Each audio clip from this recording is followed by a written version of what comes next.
President Trump and Democrats are detailing two different accounts of how a meeting on Syria derailed from policy discussions to personal attacks. The House overwhelmingly voted yesterday in favor of a resolution condemning the president's decision to remove troops from northern Syria, which paved the way for Turkey's invasion. New this morning, our partners at the BBC have learned that Turkey's president threw away a letter from President Trump from earlier this month. The note warned President Erdogan about invading northern Syria, saying, "Don't be a fool." Turkey launched its offensive against Kurdish-led forces in Syria on the same day the letter was received. Lawmakers held a meeting yesterday at the White House on Syria, but it ended with Speaker Pelosi abruptly walking away from the table. Weijia Jiang is at the White House. Weijia, just what more did we learn about yesterday's heated exchange?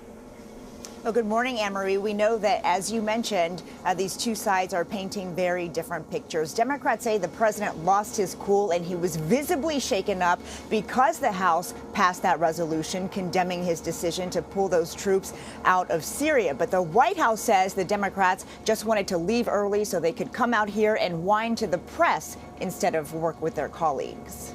Democratic leaders say they stormed out of the White House after President Trump pounced on House Speaker Nancy Pelosi. When he started calling Speaker Pelosi a third-rate politician. Which I said, I wish you were a politician, Mr. President. Never have I seen a president treat so disrespectfully a co-equal branch of the government of the United States. Go ahead, What we witnessed on the part of the president was a meltdown.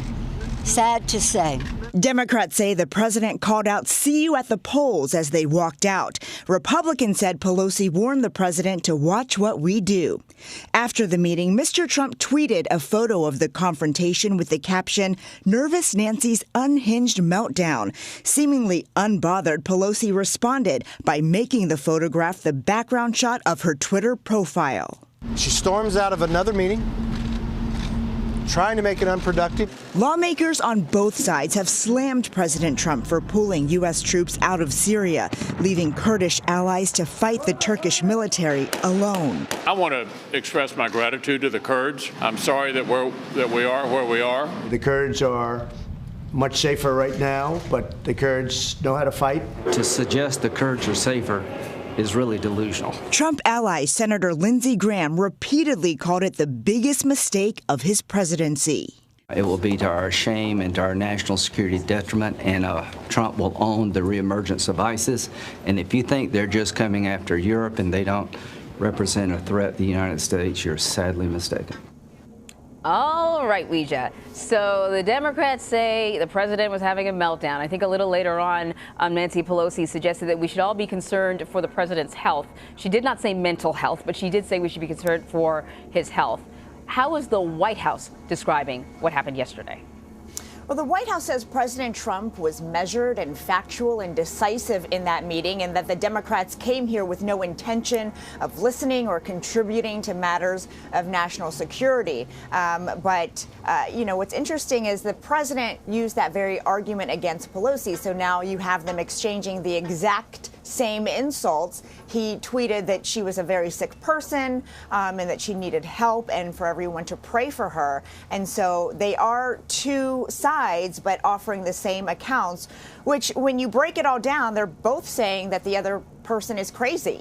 And what's crazy here is that, here we are talking about a conflict in Syria involving U.S. troops, and the Republicans and Democrats can't even get along long enough to talk about what's actually unfolding there. Democrats say they pressed the president to hear his plan, and he responded to keep Americans safe, to which they pointed out that's actually not a plan, it's just a goal. So, Anne-Marie, needless to say, it is a tough situation here in Washington. Yeah, that's, I think, being kind. I think it's the I'm rubber and you're glue defense, right? Yeah. Which is very adult. So during this whole sort of back and forth, the White House released a letter that the president wrote to President Erdogan, presumably to indicate that he had expressed to President Erdogan that he did not want the Kurds to be attacked, that he was taking a hard line when it came to Turkey. But since then, we've learned, at least from the BBC, that Erdogan threw that letter out. That's right. And the timeline here is really important because remember, these two leaders actually spoke on the phone before the incursion. That was October 6th. Later that night, I remember it was a Sunday night, the White House released a statement that almost very casually said Turkey was going to move in to northern Syria. And then there was a lot of pushback the next day because people from both sides were slamming the president for not condemning it more, for not being more forceful.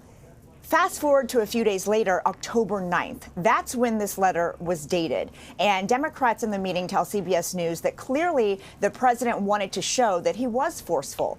He said things like, don't be a fool, don't be a tough guy, let's work out a good deal.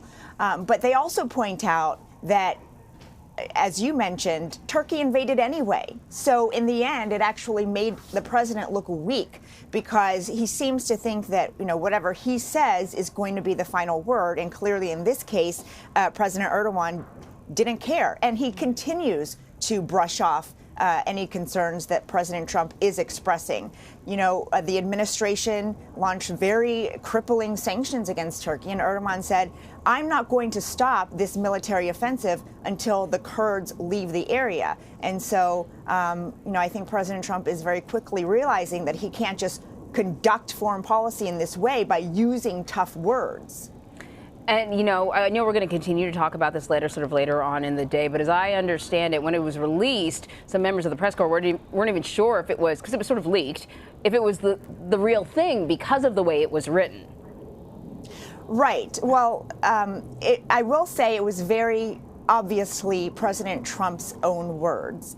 There are some letters that you read and you wonder, who exactly on his team crafted this. But because we're so familiar with how the president speaks, the first line was, let's work out a good deal, exclamation point. He closed with, don't be a fool, don't be a tough guy, I will call you later. That seems like it's pretty genuinely from Mr. Trump. Yeah. And so, the White House verified that it was legitimate. It was leaked, Anne-Marie, we should say, to Fox News, to a host who President Trump is fond of, who he expresses often that he likes her. Right. And so I don't know how much of a leak it was because, again, the intention here was to show that he actually was tough on Turkey. Yeah, and like you pointed out, the timing is everything. Weijia Jiang, thank you so much.